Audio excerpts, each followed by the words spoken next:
The cabin stood isolated on 12 acres of Colorado wilderness, exactly the way Sarah Mitchell preferred it. No neighbors, no unexpected visitors, no reasons to pretend she was capable of normal human interaction. From her bedroom window, she could see nothing but pine trees, distant mountains, and the November sky that matched her perpetually dark mood. She hadn't spoken to another human being in 7 days. 7 days of silence. 7 days of working remotely as a graphic designer, communicating only through emails and file uploads. 7 days of microwaved meals, black coffee, and the constant ringing in her ears, a souvenir from the IED explosion that had transformed her life into a before and after story she never wanted to be part of.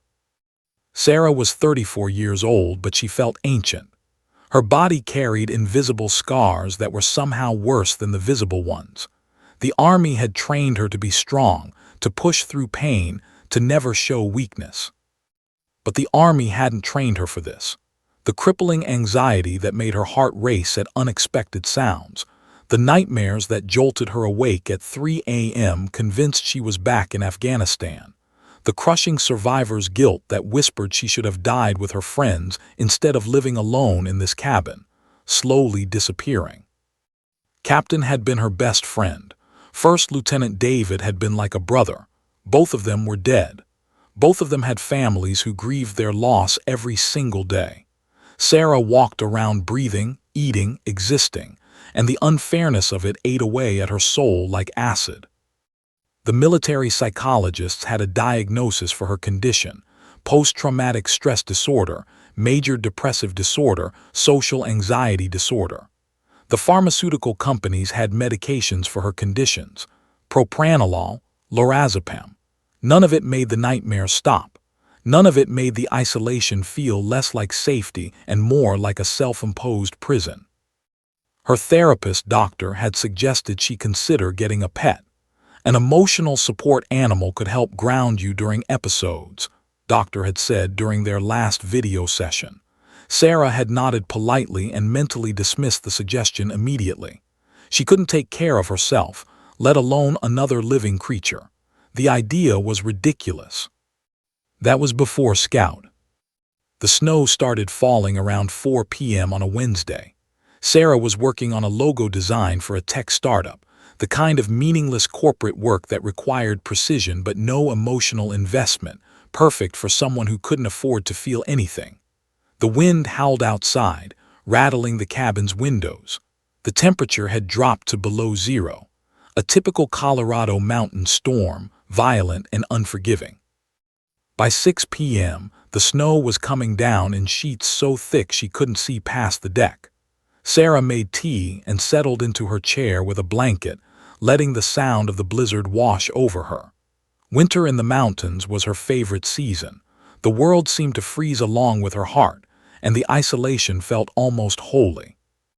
That's when she heard it, a sound so faint beneath the wind's roar that she almost missed it entirely. A whimper, an animal's cry. Sarah froze, listening. Her first instinct was to ignore it. Whatever was out there wasn't her responsibility. She'd come to the mountains specifically to avoid responsibility, to avoid connection, to avoid having anyone or anything depend on her. She turned up the volume on her music and tried to focus back on the logo design. The whimper came again, longer this time, more desperate. Sarah told herself it was probably a coyote or a mountain lion. She wasn't going outside in this weather to investigate. That was insane. That was the kind of thing people in horror movies did, and she wasn't stupid. She was a trained military veteran. She understood survival. Survival meant staying warm and safe inside the cabin. But the sound kept pulling at something deep inside her chest. At 7:30 p.m., she couldn't stand it anymore. Sarah threw on her insulated jacket, boots, and gloves and stepped onto the front deck. The wind immediately tried to knock her over. Snow accumulated on her face within seconds. The temperature was brutal, probably 15 degrees with the wind chill. "Hello," she called out, feeling foolish. "Is anyone there?" Nothing but wind. She moved to the corner of the cabin, cupping her hands around her mouth. "If there's an animal out here, you need to move on. I can't help you." Her voice cracked slightly as she said it, and she wasn't entirely sure who she was talking to, the animal or herself. Then she saw it. A shape collapsed against the far side of the cabin, barely visible against the snow. A large dog, completely brown and white and barely breathing. The German shepherd's ribs were visible through its matted fur. One of its hind legs was bent at an unnatural angle. There was blood, already partially frozen, on its side and face. Sarah's entire body went rigid. This was exactly the kind of situation she'd been avoiding for 5 years. Responsibility, connection, potential loss. She could turn around right now, go back inside, and pretend she'd never seen this animal. No one would judge her. No one would know. The dog's head lifted slightly at the sound of her voice. Its eyes, dark brown and intelligent, locked directly onto Sarah's. In that moment, Sarah saw something that shattered every wall she'd carefully constructed: recognition. The dog's eyes held the same kind of desperation she saw in the mirror every morning. The same question: why am I still here when everyone else is gone? Sarah moved without thinking, without giving her anxious brain time to construct 1,000 reasons why this was a bad idea. She scooped the injured dog into her arms, amazed by how light the animal was, just skin and bones and trembling muscle, and carried it inside. The warmth of the cabin hit them both. Sarah laid the dog on the rug in front of the fireplace and immediately grabbed blankets, towels, and water. The dog didn't resist. Its entire body shook with cold and pain and what Sarah recognized as profound relief. "Okay," Sarah whispered to the injured animal. "Okay. I don't know what I'm doing, but we're going to figure this out together." It was the first promise she'd made to anyone in 5 years. It was the first moment she'd felt even a whisper of purpose since the explosion. As Sarah carefully cleaned the dog's wounds and wrapped the injured leg with makeshift splints, she realized something was shifting inside her. The isolation she'd cultivated so carefully, the walls she'd built so deliberately, were crumbling in the presence of this broken creature. Sarah looked into the dog's eyes again. "What's your name?" she asked softly. "Where did you come from?" The dog made a soft whining sound, as if answering. Sarah smiled, actually smiled for the first time in years. "I'm going to call you Scout," she said. "Welcome to the cabin. Welcome to my life, Scout. I think we both needed exactly this." Scout rested her head on the rug and closed her eyes, finally safe. Sarah sat beside her, fingers gently stroking the dog's ears, both of them shaking slightly as the fire crackled nearby. Neither of them knew it yet, but everything was about to change. The first night was the hardest. Sarah barely slept, sitting vigil beside Scout on the cabin floor, monitoring the dog's breathing and checking on the injured leg every few minutes. She'd called the emergency vet clinic and gotten basic instructions: keep the leg immobilized, monitor for infection, and bring Scout in first thing in the morning. The vet had warned her that the dog might not survive the injury, that abandonment cases often carried hidden trauma and complications. But Scout survived the night. At dawn, Sarah drove Scout to Mountain Peak Veterinary Hospital, her hands gripping the steering wheel so tightly her knuckles turned white. Dr. Martinez examined Scout with professional efficiency, but also genuine compassion. The German shepherd's rear left leg was broken in 2 places. There was evidence of old wounds and malnutrition. The dog had likely been on the streets for weeks.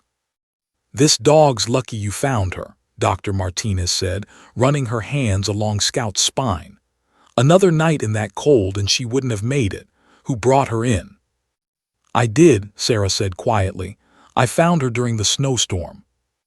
Dr. Martinez looked up at Sarah with sudden recognition. Sarah had been to this clinic exactly twice in 5 years, both times for vaccination updates that the county required for her property taxes. The vet had probably noticed the reclusive veteran who barely spoke and paid her bill in cash without making eye contact. Well, you did the right thing. Scout needs surgery, antibiotics, physical therapy once she's healed. It's going to be expensive and time-consuming. Sarah didn't hesitate. Whatever she needs, I'll pay for it. Over the next 3 months, Scout transformed. Sarah threw herself into the dog's recovery with an intensity that Dr. Martinez privately worried might be obsessive, but ultimately recognized as healing. She attended every physical therapy appointment. She learned how to properly massage Scout's leg to improve circulation. She researched canine nutrition and prepared specially formulated meals rather than relying on commercial dog food. But more than the physical care, something else happened. The first time Sarah's PTSD nightmare hit, 3 weeks after Scout came to the cabin, it was the worst episode she'd had in months. The dream started innocuously. She was back in Afghanistan conducting a routine patrol. Then the IED detonated. She watched and David die in slow motion. She felt the blast wave throw her body against concrete. She couldn't breathe. She couldn't see. She was dying. Sarah woke screaming, thrashing against her blankets, her survival instincts convinced she was under enemy fire. Her heart rate was elevated to dangerous levels. Her breathing came in panicked gasps. She stumbled from her bed, disoriented and still half convinced she was in Kandahar rather than her bedroom in Colorado. That's when Scout appeared. The dog, still limping from her injury, had climbed the stairs and pushed into Sarah's bedroom.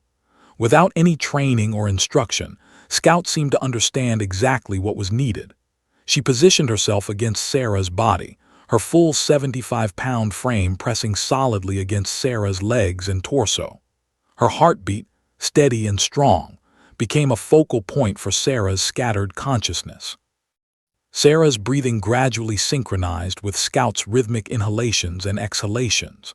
The terror slowly receded, replaced by the grounding sensation of warm fur and living presence. After 15 minutes, Sarah was able to lie back down. Scout remained pressed against her until dawn, a living anchor preventing Sarah from drowning in her own memories. The next morning, Sarah sat in shock. She'd been struggling with these episodes for 5 years. Medications, therapy, meditation techniques, nothing had worked as effectively as one injured dog simply being present. "Scout," Sarah whispered, scratching behind the dog's ears. "What are you?" Scout's tail wagged softly, and the dog rested her chin on Sarah's leg. From that day forward, everything accelerated. Sarah's therapist, doctor, noticed the dramatic shift in her demeanor during their next video session. "You seem different," doctor observed. "Your affect is elevated. You're making more eye contact. What changed?" "I got a dog," Sarah said simply. "She found me, actually." Doctor's eyebrows raised. "Tell me about her." Sarah spent the entire session talking about Scout, how the dog had appeared during the snowstorm, how Scout was healing from injuries, how the dog seemed to sense Sarah's emotional state before Sarah herself recognized it, how having another living creature depend on her had created an unexpected sense of purpose. "That's called reciprocal healing," doctor said thoughtfully. "You're caring for Scout's physical needs, and Scout is caring for your emotional needs. This is exactly what I was hoping might happen." "You knew this would work?" Sarah asked, slightly incredulous. "I hoped," doctor admitted. "But honestly, I wasn't sure you were ready. The fact that you took action when Scout needed help suggests something inside you is changing." 2 months after Scout's arrival, Sarah did something unprecedented. She walked Scout into town. The response was immediate and overwhelming. Store owners came outside to greet the dog. Neighbors who had lived nearby for 5 years suddenly had reason to stop and talk. A woman at the grocery store named Jennifer asked, "Is this your dog? She's beautiful. What's her name?" Sarah found herself having an actual conversation. She told Jennifer about finding Scout in the snowstorm. She mentioned the injury and the recovery process. She watched Jennifer's face shift from polite interest to genuine emotional investment. "That's an incredible story," Jennifer said warmly. You're a good person for saving her life." Sarah's first instinct was to deflect, to minimize, to disappear back into her shell. But Scout leaned against her leg, and Sarah felt that grounding presence. She managed a small smile and said, "I think she saved mine." Walking Scout became a daily ritual. Sarah ventured into town 3 times a week. She started visiting the same coffee shop, and the barista, a kind man named, began recognizing her, remembering her order: black coffee, nothing else, and asking how Scout was doing. "Her leg is healing really well," Sarah told him on one visit. "Dr. Martinez says another month and she'll be able to run without pain." "That's great. Does she like to run?" Sarah paused, considering the question. Scout had indeed started becoming increasingly active. During walks, the dog would pull on the leash, eager for more speed. In the cabin, Scout would pace restlessly, sometimes whining with what seemed like anticipation. "Actually," Sarah said slowly, "I think she loves it. I've never really let her fully run. She's been injured for so long." That afternoon, Sarah took Scout to an empty field near her property. Off-leash for the first time, Scout exploded into motion. The dog ran in circles, leaped impossibly high, spun with joyful abandonment. Sarah watched in amazement as Scout demonstrated athletic ability that seemed almost supernatural. The dog's movements were powerful, precise, controlled even at high speed. Scout could cut and pivot with the agility of a dancer. She could leap 6 feet into the air effortlessly. Sarah realized she'd been so focused on Scout's recovery and emotional support that she'd never fully appreciated Scout's physical capabilities. This wasn't just a rescue dog who helped Sarah during panic attacks. This was an exceptional animal with raw talent. Scout came flying back towards Sarah, stopping just inches away, breathing heavily but clearly wanting more. The dog's eyes held intelligence and eagerness, a hunger for challenge and purpose. "What do you need, girl?" Sarah asked, running her hands along Scout's muscular frame. "What are you trying to tell me?" Scout paced back toward the open field, looked at Sarah, then back at the field. The message was clear: "I want this. I want to run. I want to work. I want purpose." Sarah sat on the grass, watching Scout's powerful form move across the open space, and suddenly understood something important. Scout wasn't just healing Sarah.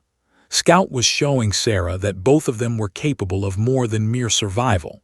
Both of them had potential that extended far beyond the trauma that had brought them together. Scout needed purpose. Sarah needed to provide it. That evening, Sarah did something she hadn't done in years. She researched something with genuine curiosity and excitement rather than necessity. She typed into Google, "dog training, dog sports, agility competitions." For the first time in 5 years, Sarah felt the smallest spark of something that might become hope. Sarah's obsession started innocently enough. She watched one YouTube video about dog agility competitions and fell down a 12-hour rabbit hole. By 3 a.m., she'd watched over 50 competition videos, studied training techniques, and subscribed to 3 different dog sport channels. She took notes in a journal, something she hadn't done since the Army. Scout's abilities weren't just exceptional, they were elite level. The dog could clear 5-foot jumps, navigate complex weave poles with precision, and execute commands with instantaneous response. The next morning, Sarah called Dr. Martinez. "I think Scout might have competitive potential," Sarah said, feeling foolish even as the words left her mouth. "Is that crazy?" Dr. Martinez laughed, a warm, encouraging sound. "Sarah, I've been doing this for 20 years. I've seen talented dogs and I've seen exceptional dogs. Scout is exceptional. What are you thinking? There are local agility competitions starting next month. I was wondering if, I know Scout is still recovering, but her leg is nearly healed. Maybe we could try one." "Why don't you visit Riverside Training Facility?" Dr. Martinez suggested. He's a certified dog trainer who specializes in competition preparation. Tell him I sent you. He can assess Scout properly and give you realistic expectations. That Saturday, Sarah drove to Riverside Training Facility with Scout in the passenger seat, her hands shaking slightly on the steering wheel. Part of her was terrified of what would happen. The other part, the part that Scout had awakened, felt genuinely alive for the first time in years. Turned out to be a man in his 50s with kind eyes and the confident posture of someone who genuinely knew his craft. He watched Scout move around the facility's open field for less than 5 minutes before turning to Sarah with an expression of surprise. "How long has she been training?" he asked. "She hasn't," Sarah admitted. "She's only been with me for 4 months. Before that, she was abandoned and severely injured." Studied Scout with new appreciation. "She has raw talent unlike anything I've seen in months. Where did you find this dog?" Sarah told him the story, how Scout appeared in the snowstorm, how they'd healed each other, how Scout's athletic ability seemed almost supernatural. "That's not supernatural," said thoughtfully. "That's genetics combined with incredible work ethic. German Shepherds were originally bred for herding and protection work, but the best ones have this inherent drive to work, to compete, to prove themselves. Scout has that drive in abundance." Over the next 8 weeks, Sarah's life reorganized around training. She woke at 5 a.m. to run Scout before work. During her lunch breaks from graphic design, she'd work on obedience commands. Evenings were reserved for agility training. Weekends were long training sessions at Riverside. Her clients noticed the change. Sarah's turnaround time for projects slowed slightly, not dramatically but noticeably. One client asked, "Are you okay? We haven't heard from you in a few days." "I'm fine," Sarah replied. "Actually, I'm better than fine. I've just been focused on something important." For the first time, work wasn't the most important thing in her life. The realization was both liberating and terrifying. Became Sarah's mentor and unlikely friend. He shared training techniques refined over decades of competition. He corrected Sarah's handling, her posture, her voice commands, her timing. He pushed her to be better, not just as a trainer but as a person. "You're holding back," told her one afternoon as she guided Scout through the weave poles. "Scout isn't holding back. She's fully committed. You need to match that commitment." "What if we fail?" Sarah asked, her voice small. Stopped the training session and turned to face her directly. "Failure is part of competition. The best competitors I know have failed hundreds of times. That's how they become the best. The question isn't whether you'll fail, it's whether failure will stop you from trying." The local agility competition arrived on a bright spring Saturday. Sarah's hands shook as she loaded Scout into her truck. They'd been training for 8 weeks. Scout was ready. Sarah was terrified. The competition venue was much smaller than she'd feared. Maybe 30 handlers with various dogs, mixed breeds, purebreds, experienced competitors and novices like herself. Sarah parked away from the crowd, giving herself time to breathe. Scout seemed completely calm. The dog stretched, sniffed the air, and looked at Sarah with unwavering confidence. "Okay, girl," Sarah whispered, scratching behind Scout's ears. "This is it. We do this together." When Sarah's turn came, she walked Scout to the starting line. The course was moderately challenging: jumps, weave poles, an A-frame obstacle, a tunnel. Nothing Scout hadn't done dozens of times in training. But Sarah's heart was hammering against her ribs. She took Scout to the starting position. The judge signaled. Sarah removed Scout's leash, took a deep breath, and said, "Go." Scout exploded into motion. The dog flew over the first jump with 3 feet to spare, landed perfectly, and pivoted toward the weave poles. Sarah ran alongside, providing directional cues. Scout's timing was impeccable. The dog was fast, strong, and most importantly, completely focused on Sarah. As they approached the final jump, Sarah felt something she hadn't experienced in 5 years: pure joy. This wasn't about the outcome. This wasn't about winning or losing. This was about two broken things becoming whole together and doing something extraordinary. Scout cleared the final jump. The finish line was automatic. Sarah ran toward Scout as the timer stopped, scooping the dog into her arms, laughing and crying simultaneously. "We did it," Sarah shouted. "Scout, we did it." When the results were posted, Sarah and Scout had placed third in their category. Third place seemed monumental. Sarah had an actual medal hanging around her neck, the first accomplishment she'd achieved since leaving the Army. That evening, Sarah sat on her cabin porch with Scout's head on her lap, looking at the medal gleaming in the sunset light. Her phone buzzed. A text from, "That was an impressive run. You're both ready for bigger challenges." Sarah typed back, "Like what?" Response came immediately. "Have you heard of the Rocky Mountain Regional Dog Showcase?" Sarah hadn't. She immediately researched and fell into another rabbit hole, this time reading about the region's most prestigious dog competition. The showcase hosted competitions in agility, obedience, freestyle breed standards, and working dog trials. Competitors came from Colorado, Wyoming, Utah, and New Mexico. Champions were crowned. Professional trainers and serious breeders attended. The stakes were real. The showcase was 3 months away. Sarah's logical mind immediately provided 100 reasons why entering was a terrible idea. They'd only been competing for 2 months. This was a regional showcase, not a local competition. There would be professional handlers with years of experience and dogs bred specifically for competition. Scout was a rescue dog. Sarah was an amateur with PTSD who could barely manage a trip to the grocery store 6 months ago. But there was something else. Something Scout seemed to understand even if Sarah couldn't quite articulate it. That night, Sarah did something she hadn't done in 5 years. She made a goal that extended beyond mere survival. She printed out the showcase registration form. She posted it on her cabin refrigerator. Every time she saw it, anxiety and hope battled inside her chest. Called the next day.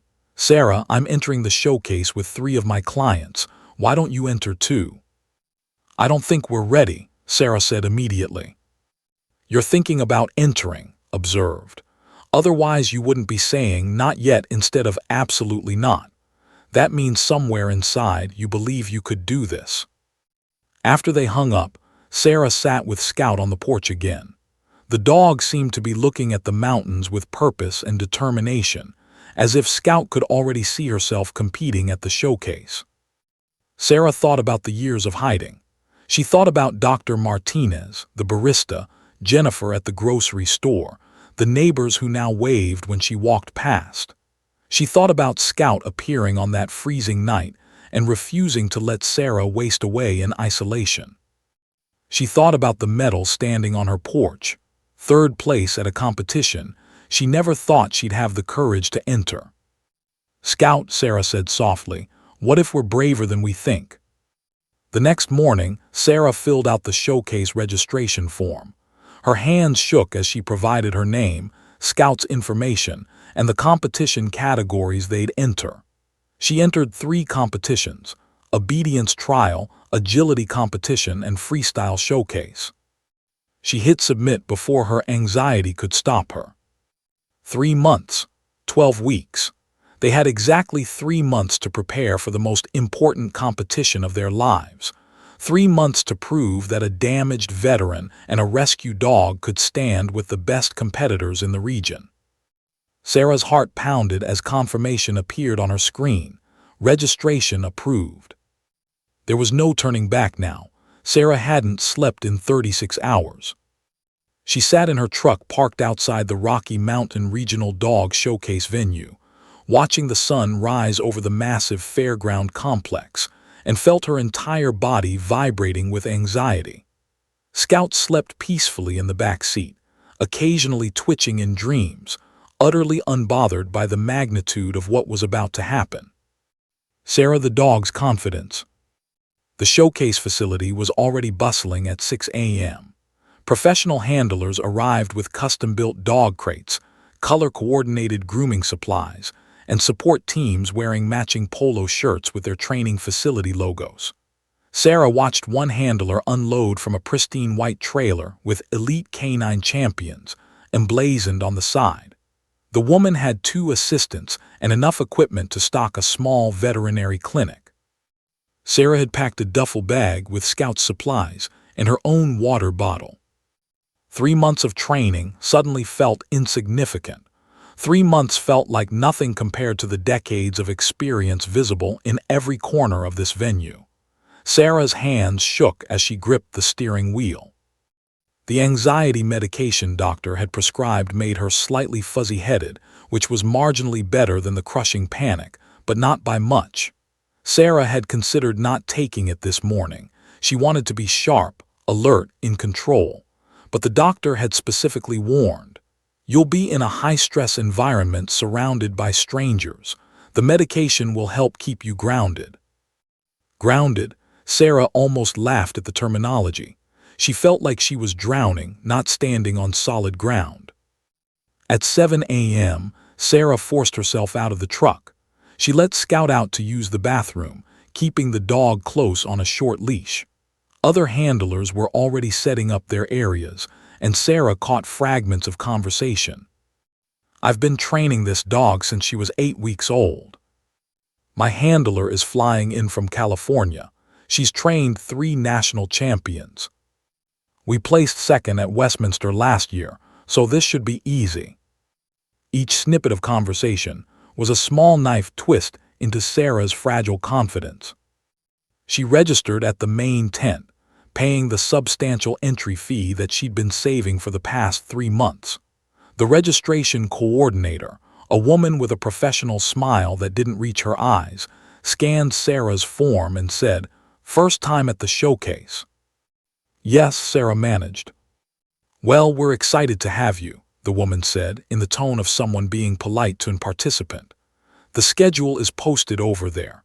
Obedience trial is at 10 a.m., agility at 1 p.m., and freestyle is tomorrow morning at 9 a.m.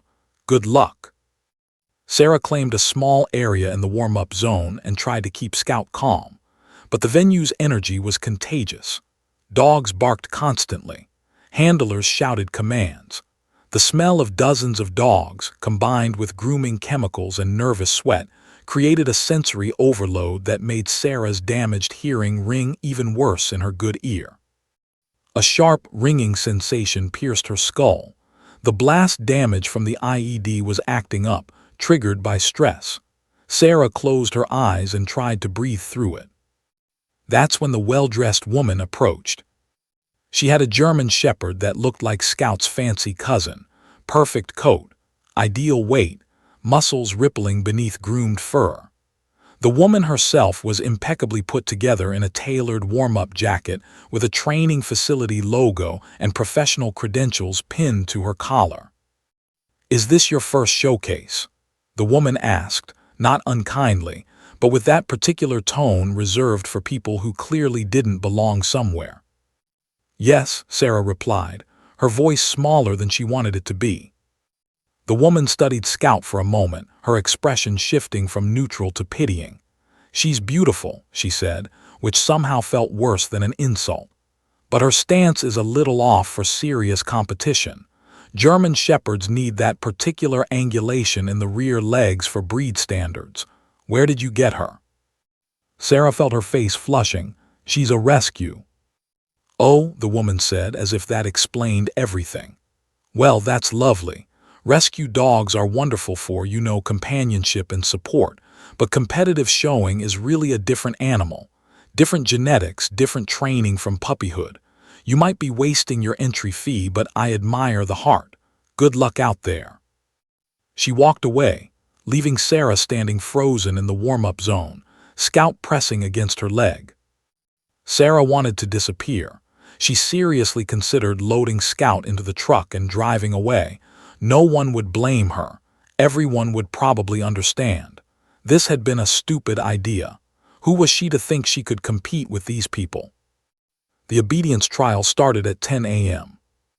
Sarah and Scout were called to the ring at 10:47 a.m., positioned last in their group, which felt deliberately humiliating. As they walked into the show ring, Sarah was of every eye on them. The judges seemed skeptical before Scout had even started. The spectators were already distracted, having watched dozens of handlers and dogs already. Sarah felt like she was going to throw up. The judge, a stern woman with a clipboard, said curtly, "Handler ready." Sarah nodded, not trusting her voice. Scout was supposed to execute a series of commands: sit, down, stay, recall, heel, figure eight, and stand for examination. It should have been routine. They'd practiced these commands hundreds of times. Scout knew them perfectly. But Scout wasn't in the ring alone. Sarah was in the ring, and Sarah was falling apart. Sarah's hands trembled as she gave Scout the first command. Her voice wavered. Scout, sensitive to her handler's anxiety, responded slowly and uncertainly. Sarah's second command was unclear. Her voice cracked mid-word. Scout hesitated, confused by the unusual handling. Everything spiraled from there. By the third command, it was obvious to everyone watching that this handler had never competed at this level before. Sarah's timing was off. Her voice commands were inconsistent. She was giving Scout conflicting signals, her body language saying one thing while her verbal commands said another. Scout, completely confused by the chaotic signals, simply lay down in the middle of the ring and refused to move. For a solid 30 seconds, nothing happened. Scout was lying on the floor. Sarah was standing there shaking. The judge was staring. The spectators were completely silent, that horrible silence that's somehow worse than laughter. Then someone in the audience actually giggled. That giggle broke something inside Sarah. She retrieved Scout's leash with shaking hands, her face burning crimson. The judge said coldly, "Thank you, handler. That concludes your obedience trial." Sarah and Scout left the ring to murmured comments from spectators. She caught fragments. "Had no business being here. Clearly not ready for this level. Poor dog, the handler's a mess." Sarah made it to the parking lot before the panic attack hit. She collapsed against her truck, gasping for air, her vision tunneling. Her heart was racing so fast she was convinced she was having a heart attack. The ground beneath her feet seemed to tilt and spin. The sounds of the venue, barking, shouting, activity, felt like they were attacking her from all directions. This was worse than any nightmare. This was public humiliation. This was failure broadcasted to hundreds of people. This was proof that every insecurity she'd ever felt was absolutely justified. Scout whined, pressing against Sarah's legs with concern. Sarah couldn't stop shaking. She opened her truck door and collapsed into the passenger seat, Scout jumping in beside her. She locked the doors and drew the tinted windows' shades, creating a small cave of privacy in the middle of the chaos outside. For over an hour, Sarah sat there. Other competitors walked past her truck. The afternoon agility trial took place without her. She was supposed to compete, but she couldn't move. She couldn't face going back out there. She couldn't endure any more humiliation. Sarah pulled out her phone and searched for the showcase's cancellation policy. There were still ways to withdraw from freestyle, to just leave with some dignity intact. It wasn't much dignity, but it was something. Scout rested her head on Sarah's lap and simply stayed present. The dog didn't try to fix anything or convince Sarah that things would improve. Scout just existed with her, refusing to abandon her in the midst of her despair.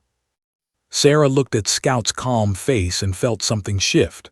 Not hope exactly, more like a question: what if I'm looking at this wrong? What if one bad performance didn't erase everything they'd accomplished?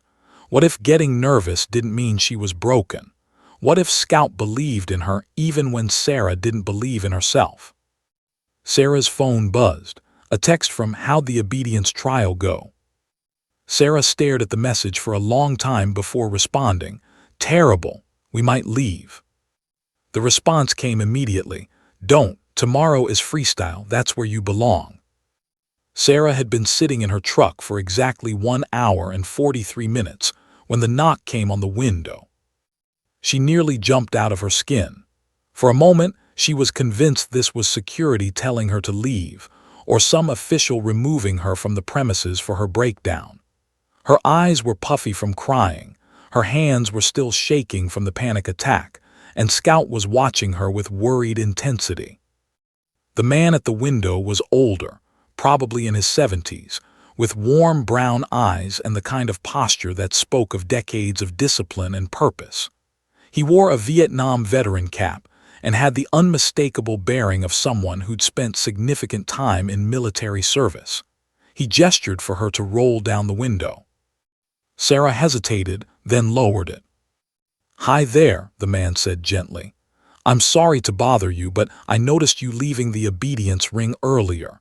You looked like you were having a really tough time. I wanted to make sure you were okay." Something about his voice, the genuine concern without pity, cracked Sarah's already fragile walls. "I'm fine," she lied automatically. The man smiled sadly. "I'm going to guess you're not fine. I'm going to guess you're military. I can recognize the look, that particular combination of strength and trauma that only comes from service." He paused. "My name is Colonel William Harrison. I was Army for 30 years. Sarah felt her throat tighten. Sarah Mitchell, 12 years, military police. "Afghanistan." Sarah nodded, unable to speak. "Yeah, that was rough territory." Colonel Harrison glanced at Scout. "This your dog?" "She's a rescue. We've only been together for 4 months." "She's beautiful, and she clearly loves you." Colonel Harrison leaned against the truck. "Can I be honest with you about something I saw in that obedience ring?" Sarah wasn't sure she wanted to hear it, but she nodded anyway. "I saw a handler who was fighting something a lot bigger than a dog competition. I've seen that look before, in soldiers who'd been through too much too fast. Your dog wasn't the problem. You weren't the problem either, actually. The problem is that you tried to compete in a format that doesn't fit who you are." Sarah felt tears starting again. It was a complete disaster. "It was one bad performance," Colonel Harrison corrected. "You know what I learned in 30 years of military service.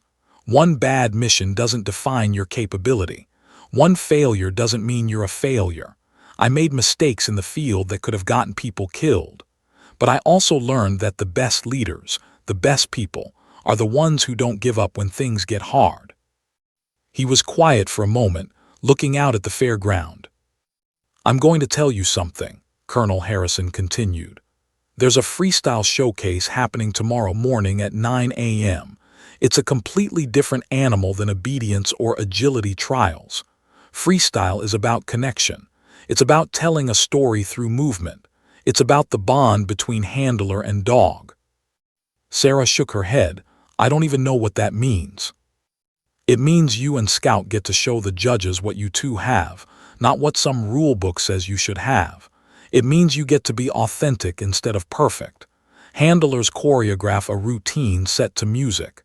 It's creative. It's personal. It's not about executing commands perfectly. It's about demonstrating that you and your dog are a team." He looked directly at Sarah. "I watched you leave that ring. I watched how Scout tried to comfort you. I watched a woman and a dog that clearly care deeply about each other. That's what freestyle is about." Sarah's voice was barely a whisper. "I don't know if I can handle more rejection." "Maybe not," Colonel Harrison said honestly. "Maybe you'll go out there tomorrow and it won't go the way you hope. That's possible. But here's what I know for certain. If you leave today, you'll never know what you're capable of. You'll spend the rest of your life wondering what if. And that will haunt you worse than any failure ever could." He pulled a small card from his jacket pocket. "I'm speaking at a Veterans Mental Health Symposium in Denver next month. If you're interested in talking more about PTSD, about recovery, about what's possible after trauma, call me.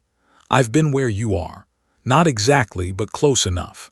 And I'm here to tell you that it gets better." Colonel Harrison stepped back from the truck. "Tomorrow morning, 9 a.m., freestyle showcase. The question isn't whether you'll win. The question is whether you'll be brave enough to try." He walked away, disappearing into the crowd of handlers and spectators before Sarah could respond.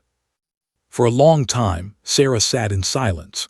Scout's head remained on her lap, the dog's quiet presence like an anchor. Sarah thought about everything Colonel Harrison had said. She thought about the military, about soldiers who got knocked down and got back up. She thought about the friends she'd lost, who would never get the chance to try anything again. She thought about how had told her that the best competitors failed hundreds of times. She thought about Scout appearing on her porch and refusing to let her disappear. She thought about the person she'd been 2 years ago, hiding in a cabin, convinced she had nothing left to offer the world. She thought about the person she'd become, someone brave enough to enter a regional showcase, someone capable of creating an unbreakable bond with a damaged dog, someone who was learning that survival wasn't enough anymore. Sarah pulled out her phone and called. "I'm still here," she said when he answered, "and I'm doing freestyle tomorrow." "I knew you would," said, and she could hear the smile in his voice. "I'm proud of you, Sarah." After they hung up, Sarah faced a critical problem. She had approximately 18 hours to create a freestyle routine. Most handlers trained for months. Sarah had no routine, no music selected, no choreography planned. She had 18 hours and raw desperation. She got out of the truck and walked Scout to an empty practice field behind the venue. Scout immediately seemed to sense that something had shifted in her handler. The dog's energy elevated. Her movements became more animated. Sarah sat on the grass and pulled out her phone, searching for music. What song represented her story? What represented Scout's story? What represented them together? She listened to dozens of options: triumphant orchestral pieces, emotional piano pieces, upbeat contemporary music. Then she heard it, Hands Unbroken. The composition started quietly, uncertain, searching with single notes that seemed hesitant and afraid. But gradually it built. The music became stronger, more confident, incorporating more instruments. By the middle it was powerful and triumphant. By the end it soared. It was their story set to music. Sarah and Scout spent the next 4 hours in that field, working intuitively rather than methodically. Sarah didn't have time to overthink or structure things perfectly. She simply moved with Scout, letting the music guide them, letting Scout's natural movements inspire the choreography. Scout would weave through Sarah's legs, representing entanglement and confusion, the feeling of being trapped by trauma. Then Scout would break away, running freely, representing liberation from that trap. Then the dog would return to Sarah, pressing against her legs, trust restored. As the music built toward its climax, Sarah experimented with Scout executing commands without her collar. The dog seemed to understand the challenge. Scout followed Sarah's hand gestures, her body language, her energy. No leash, no formal commands, pure connection. By sunset, they had the skeleton of a routine. It wasn't polished, it wasn't perfect, but it was honest. That evening, Sarah stayed in her truck again, but this time the sleep came more easily. Scout curled up in the back seat, and Sarah drifted off thinking about Colonel Harrison's words. The question is whether you'll be brave enough to try. At 6 a.m., Sarah woke with absolute clarity. She wasn't going to win this. She might not even place, but she was going to do this. She was going to walk into that arena and tell her story. She and Scout had survived worse than competition. They'd survived abandonment, injury, PTSD, isolation, humiliation. They could survive one more challenge, and maybe, just maybe, they could even thrive. Sarah took Scout to the grooming area and spent an hour making sure the dog looked beautiful. She changed into fresh clothes and put on her old army jacket with her service ribbons still pinned to it. If she was going to tell her story, she was going to tell it authentically. At 8:55 a.m., Sarah walked Scout to the freestyle showcase ring. Her hands weren't shaking anymore. She felt calm, centered, present. Scout looked up at her with unwavering confidence. "Let's show them who we are," Sarah whispered. Sarah woke at 5:30 a.m. without an alarm. Her mind was already awake, alert, running through every detail of the freestyle routine one more time. In the back seat of the truck, Scout was stretched out in a deep sleep, her breathing steady and peaceful. The dog seemed genuinely untroubled by the magnitude of what was about to happen. Sarah, that peace. She stepped out of the truck into the crisp morning air. The fairground was eerily quiet at this hour, the calm before the storm. In a few hours, thousands of spectators would arrive. Hundreds of handlers would warm up. The showcase would transform into controlled chaos. But for now, there was only silence and the gentle light of dawn. Sarah sat on the truck's bumper and did something she rarely did anymore. She meditated. Doctor had suggested this years ago, and Sarah had dismissed it as useless. But desperate times called for desperate measures. She closed her eyes, felt the cool Colorado air on her face, and began to breathe deliberately. In for 4 counts, hold for 4, out for 4. She repeated the pattern, feeling her heart rate slow, her anxiety begin to recede like a tide going out. After 15 minutes, Sarah felt marginally more centered. She woke Scout gently, and the dog stretched luxuriously, ready for whatever the day held. Sarah had learned that animals lived in the present moment. They didn't worry about future outcomes or replay past failures. Scout approached each day as a new opportunity. Maybe that was what Sarah needed to learn. The grooming station opened at 7 a.m. Sarah had reserved a spot specifically for this time, early, before the venue got crowded. She spent 2 hours on Scout's appearance. She bathed the dog with special shampoo that brought out the richness of her coat. She blow-dried Scout's fur meticulously, fluffing it to perfect volume. She brushed every inch until Scout's coat gleamed like mahogany in the sunlight. But more than the physical grooming, Sarah was connecting with her dog. Her hands moving through Scout's fur became a form of meditation. Each brush stroke was intentional, loving, purposeful. Scout seemed to understand that this was ritual and preparation.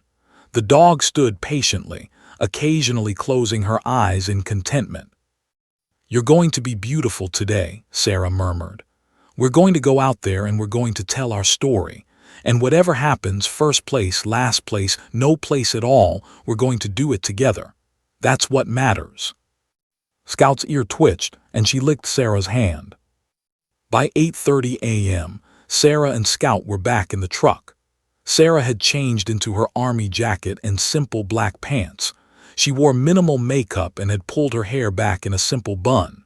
She wanted the focus to be on her dog and their connection, not on her appearance.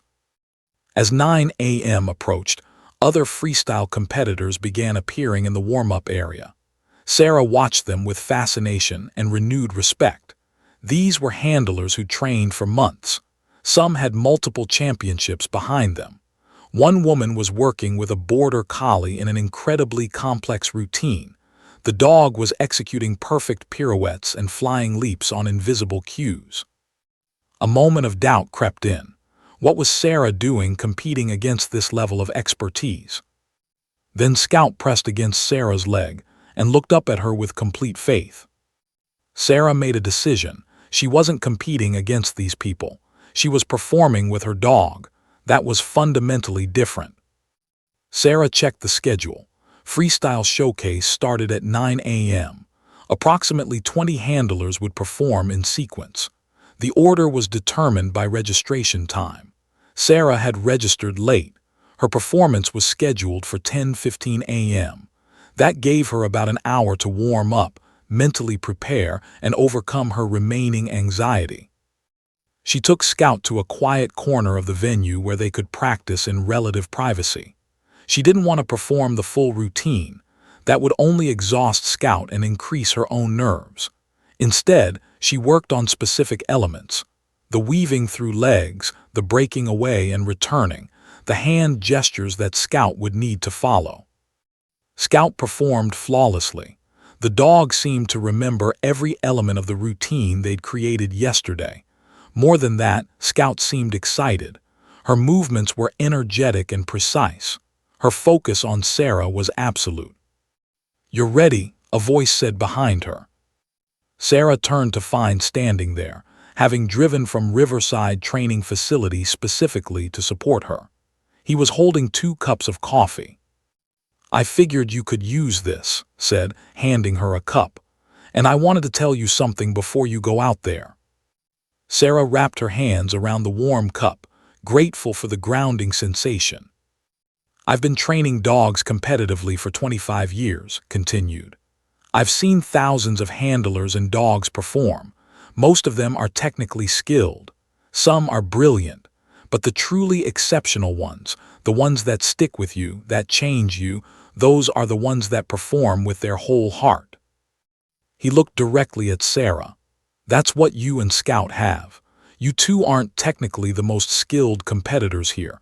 You haven't trained as long as other handlers. But you have something more powerful. You have authenticity. You have a real connection. And that matters more than anything." Sarah felt tears threatening. "What if we mess up?" "Then you mess up," said simply. "And you'll know that you were brave enough to try. That's what matters." As 10 a.m. approached, Sarah's anxiety ramped up again. Her hands trembled slightly. Her hearing damage was acting up, ringing in her ears. She took another anxiety medication, knowing she needed to be grounded for the performance. She walked Scout toward the freestyle ring, her heart pounding. Through the open entrance, she could see the judges' table, the show ring, the bleachers beginning to fill with spectators. Hundreds of people would be watching her perform. Hundreds of people who would see if she failed, if she fell apart again. At the ring entrance, Sarah stopped and took Scout's face in her hands. The dog looked directly into her eyes, completely present. "Okay, girl," Sarah whispered. "This is it.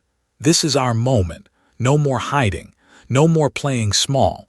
We're going to walk out there and we're going to show them who we really are. We're going to tell the truth about what we've survived and what we've built together." Scout's tail wagged, and she pressed her forehead against Sarah's. "I love you," Sarah said. "Let's go be brave." The announcer called. "Next we have Scout and handler Sarah Mitchell, performing a freestyle routine to Unbroken by Hands." Sarah removed Scout's collar and leash. The dog looked up at her with unwavering trust. Sarah took a deep breath and walked Scout into the ring. For a moment she was of everything, the crowd going silent, the judges leaning forward with interest, the other handlers watching, the spotlight seeming to follow her movements. Her damaged ear was ringing loudly. Her heart was racing. Every instinct screamed to run. But then the music began. And everything else, the fear, the anxiety, the doubt, simply fell away. There was only Scout and Sarah. There was only the music and their story. There was only this moment, perfectly present, perfectly authentic. Scout moved as if dancing. Sarah moved as if telling a story with her entire body.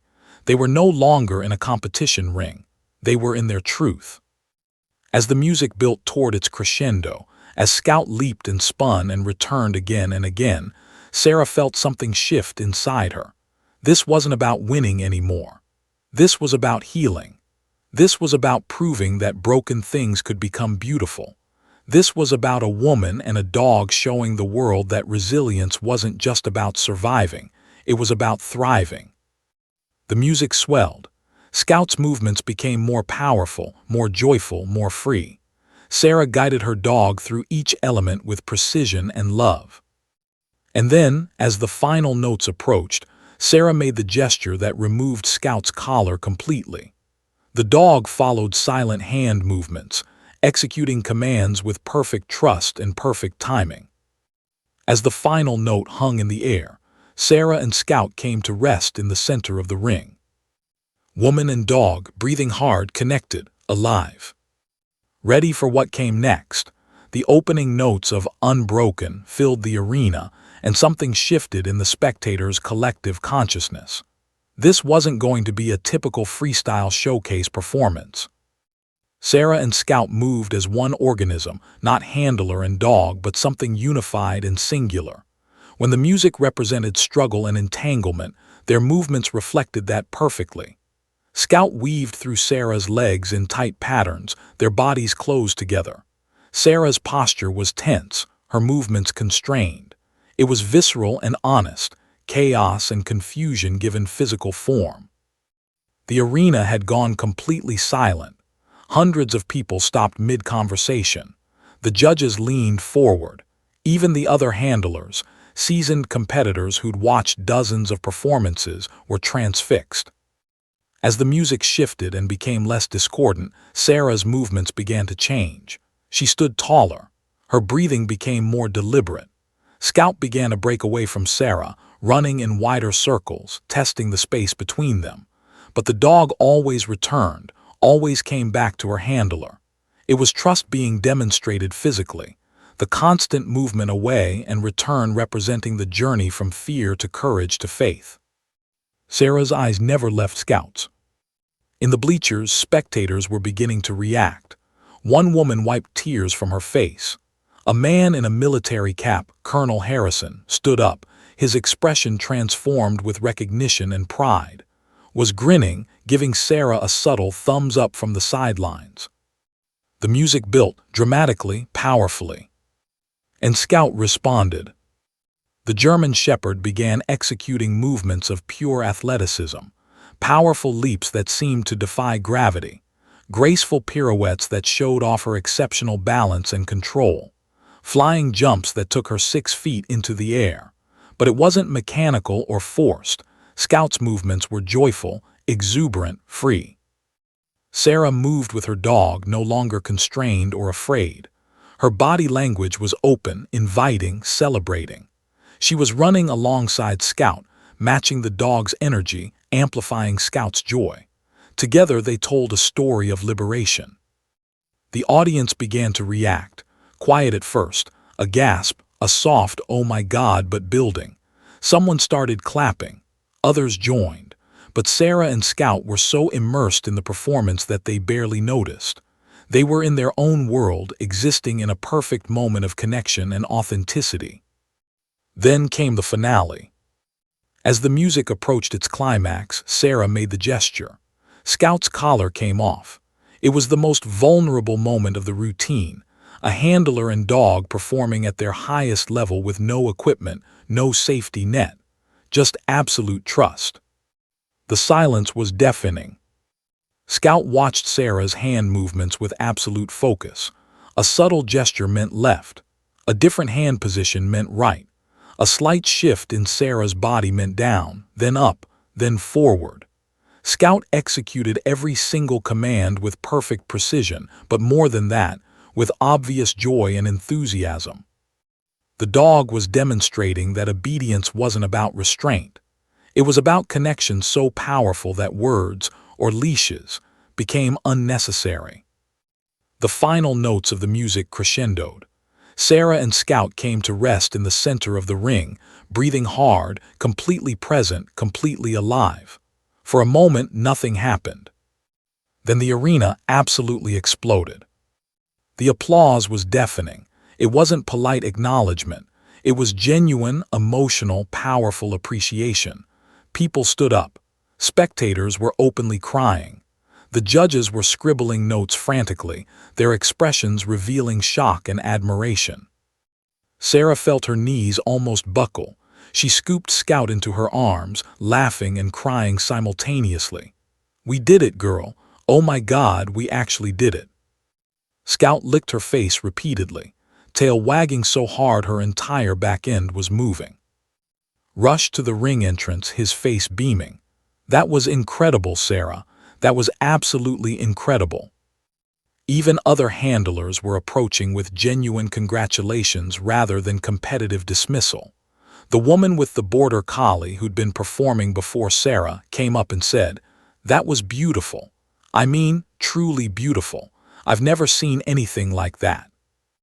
The well-dressed woman who'd been condescending about Scout's rescue background was also clapping, her earlier smugness replaced with genuine respect.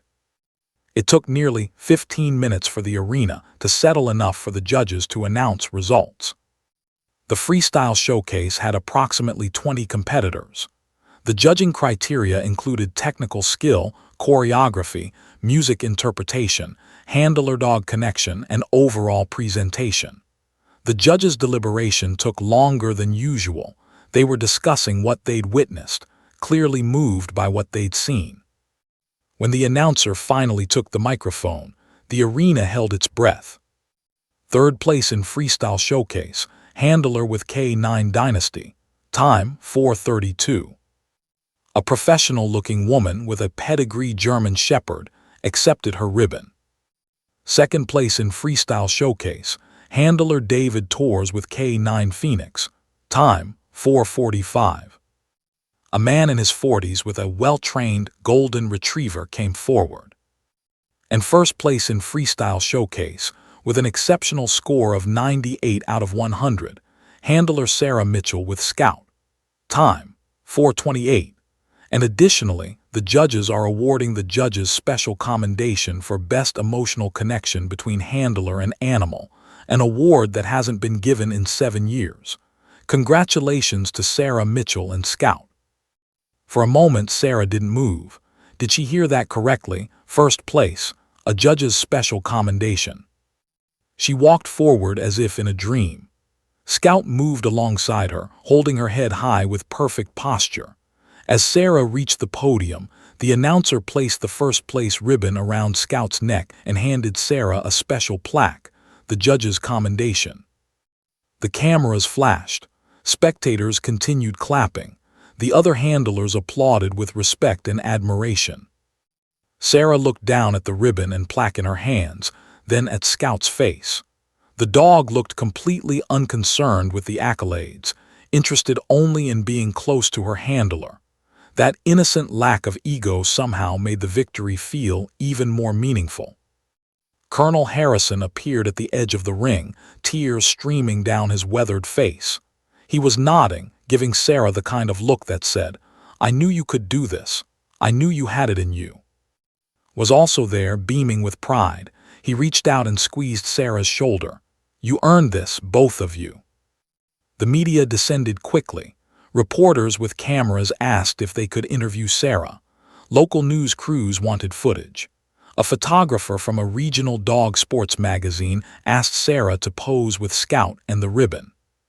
For someone who had been in complete isolation just 4 months ago, the attention was overwhelming. Sarah's anxiety started to spike. Then Scout pressed against her leg, grounding her with physical presence and unconditional support. Sarah did the interviews. She talked about finding Scout during the snowstorm. She mentioned the dog's rescue background. She spoke, carefully but honestly, about her own struggle with PTSD and how Scout had helped her heal. "I think we needed each other," Sarah told one reporter. "Scout needed someone to care for her, and I needed to care for someone. It wasn't about winning a competition. It was about proving that broken things can become whole." The reporter's eyes filled with tears. "That's a beautiful story." Over the following hours, Sarah and Scout became minor celebrities at the showcase. Other handlers approached wanting to talk. Spectators stopped Sarah to congratulate her. Several people asked if Scout was available for breeding. The dog's genetics were clearly exceptional. Sarah politely declined all breeding inquiries. Scout wasn't a breeding dog. Scout was her partner, her healer, her proof that life could still hold meaning and joy after trauma. That evening, Sarah sat in the truck with Scout, the ribbon and commendation plaque visible in the back seat. She pulled up her phone and saw that Colonel Harrison had sent her a text. "I told you that you were brave enough. Proud of you, soldier." Sarah texted back, "Thank you for everything." She called Doctor next. Her therapist answered on the second ring. "Sarah, it's late. Is everything okay?" "Everything is wonderful," Sarah said, and she could hear the smile in her own voice. "Scout and I won first place at the showcase. We also got a special judge's commendation." Doctor's excitement was genuine. "That's incredible. Tell me everything." Sarah recounted the performance, the judge's reactions, the applause. She talked about how fear had completely disappeared once the music started. She talked about how shedding Scout's collar for the finale, that ultimate gesture of trust, had felt like shedding her own limitations. "This is real progress," doctor said. "You've moved from trauma to resilience to actual thriving. You should be incredibly proud." "I am," Sarah admitted. "More than that, I'm hopeful. For the first time in years, I'm actually hopeful about what comes next." That night, Sarah fell asleep without nightmares. Scout slept peacefully beside her. In the morning light filtering through the truck windows, the first place ribbon glowed like a symbol of everything they'd overcome. Sarah reached over and scratched behind Scout's ears. "We did it, girl. We actually did it." Scout's tail thumped steadily, the rhythm of a life completely transformed. 6 months after the showcase, Sarah's property had been transformed. The small barn near her cabin had been renovated into a state-of-the-art training facility. There was an indoor training space, an outdoor agility course, a grooming station, and kennels for dogs in transition.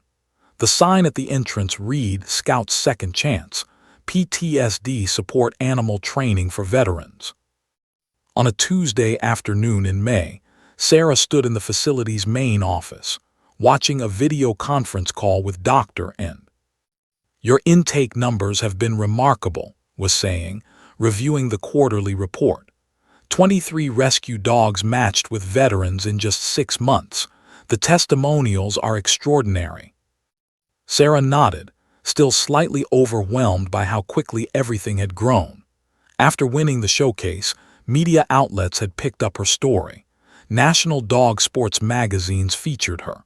Local news stations ran interviews.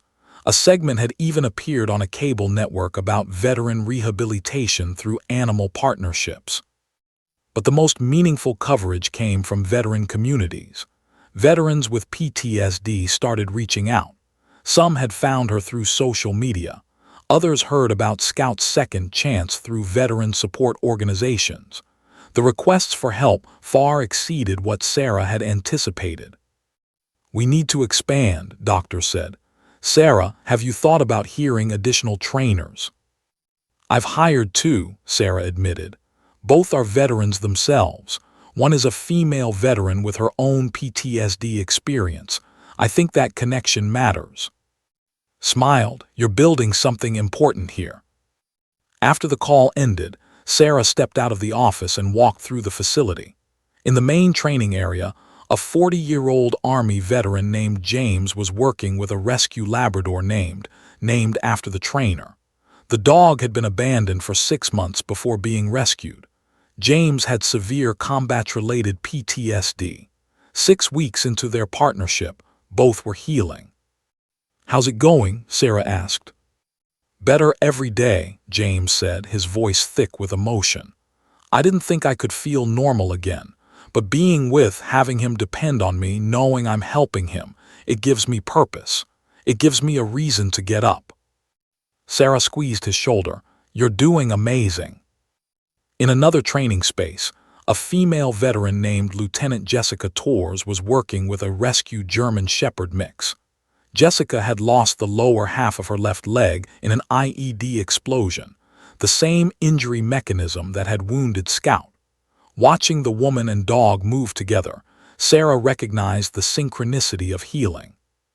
"Scout's here," Sarah's assistant, a veteran named the former Army Ranger, not the trainer, called out. "You ready for the afternoon session?" Scout appeared, having been resting in the private area reserved for her. The dog was still working as a support animal and occasional ambassador, but Sarah had deliberately limited her competition schedule. Scout was a healer first, competitor second. Over the past 6 months, Scout had become a local celebrity. She appeared at veteran benefits, hospitals, and community events. Her Instagram account had 12,000 followers. Dog food companies wanted her to be a. Every appearance resulted in connections between veterans and rescue dogs. But most importantly, Scout remained Sarah's partner, her healer, the dog that had saved her life. That evening, Sarah attended the weekly female veteran support group meeting in her renovated barn. 12 women were present, some active duty, some retired, all struggling with different aspects of military transition. They ranged in age from 26 to 62. "I want to share something," Sarah began, sitting among them in the circle. "I haven't talked much about my own experience here because I wanted this space to be about you all, but I think it's important that you know where I came from." She told them about the IED explosion, the loss of David, the 5 years of isolation in her cabin. She talked about the nightmares that wouldn't stop, the anxiety that made leaving her house feel impossible, the survivor's guilt that whispered she should have died with her friends. "I was stuck," Sarah said quietly. "I was alive, but I was existing rather than living. And then Scout appeared and everything changed. But the change didn't happen because Scout was some magical healer. The change happened because I had to care for another living being, and that responsibility forced me to move beyond my own pain." She looked at each woman's face. "I'm not suggesting that getting a dog will fix everything, but I am suggesting that sometimes we need to be needed. Sometimes our healing comes not from focusing on our own recovery, but from focusing on helping someone or something else." A veteran named Captain Sarah raised her hand. "Do you still have bad days?" "All the time," Sarah admitted. "I still have nightmares sometimes. I still get anxious in crowds. I still struggle with the hearing loss and the phantom pains in the parts of my body that hurt most in Afghanistan. But now I have Scout. I have community. I have purpose. Those things make everything more bearable." After the meeting, Colonel Harrison arrived with dinner, a tradition he'd started. Every Thursday, he brought homemade meals and sat with Sarah while she shared the week's developments. "I saw the latest news article," Colonel Harrison said, settling into a chair on Sarah's porch. "National magazine feature on Scout's second chance. That's wonderful publicity." "I'm overwhelmed by how fast it's grown," Sarah admitted. "Sometimes I feel like I'm operating way above my skill level." "But you're doing it," Colonel Harrison observed. "Sarah, you went from not leaving your cabin to running a non-profit organization that's helping dozens of veterans. That's not operating above your skill level. That's operating exactly where you're supposed to be." He paused, looking out at the mountains. "You know what the secret is? The secret is that the most effective leaders are often the ones who survive their own trauma. They know what it feels like to be where veterans are struggling. They have compassion that comes from lived experience." Over the following weeks, more opportunities emerged. National veteran organizations invited Sarah to speak at conferences. A documentary filmmaker wanted to follow her for a project about veteran rehabilitation. Universities asked if she'd develop curriculum for service animal training programs. Sarah was careful about what she accepted. She had learned that spreading herself too thin meant losing the focus that made Scout's second chance special. She declined the documentary and most speaking engagements, but she did agree to develop curriculum for veteran training programs. One afternoon, Sarah received an email that made her cry. It was from James, the first veteran she'd matched with a rescue dog. The subject line read, "1-year anniversary." The email contained photos of James with the Labrador over the past year. There were pictures of them hiking, fishing, James smiling in ways that looked like genuine joy rather than forced performance. At the bottom, James had written, "Sarah, I wanted you to know that 1 year ago I was suicidal. I had a plan. I had the means. And then you introduced me to, and this dog gave me a reason to stay alive. Now depends on me for his, and I depend on him for mine. We healed each other. I got to my wife last month. We're trying for kids. I'm going back to school to study psychology so I can help other veterans the way you've helped me. Thank you for not giving up on me when I'd given up on myself." Sarah read the email 3 times, crying harder each time. She forwarded it to Doctor with a simple message. "This is why we do this work." That evening, Sarah sat on her porch with Scout, watching the sunset paint the mountains in shades of gold and crimson. The view hadn't changed since she'd arrived 5 years ago. The same peaks, the same sky, the same wilderness. But everything else had transformed. She thought about the woman she'd been 2 years ago, so broken that moving through basic daily functions felt impossible. She thought about standing in that arena, terrified and humiliated. She thought about Colonel Harrison's intervention, his mentorship, the older veteran who recognized her trauma and offered wisdom. But most of all, she thought about Scout appearing on that freezing night, refusing to be abandoned, refusing to let Sarah waste away. "Scout," Sarah said, scratching behind the dog's ears, "do you know what you did? Do you understand that by needing help you helped me, that by coming into my life you saved mine?" Scout rested her head on Sarah's leg and sighed contentedly. "We saved each other," Sarah whispered. "That's what I'll tell people if they ask. We were both broken, and we fixed each other by refusing to be alone." Sarah pulled out her phone and texted Colonel Harrison, "Thank you for believing in me when I didn't believe in myself. I'm living proof that it gets better. I'm living proof that healing is possible." His response came immediately. "You did the work, Sarah. I just reminded you that you were capable of doing it. I'm proud of you." As darkness fell and stars emerged above the mountains, Sarah sat with Scout and felt something profound. Peace. Not the absence of struggle, but the presence of meaning alongside the struggle. Not the eradication of trauma, but the integration of it into a life that had become worth living. 2 years ago, Sarah had been surviving. Now she was thriving. Now she was helping others thrive. Now she was proof that the darkest moments could transform into the purposes. Scout's tail thumped steadily against the porch boards, the rhythm of a life completely healed, completely transformed, completely home. The end.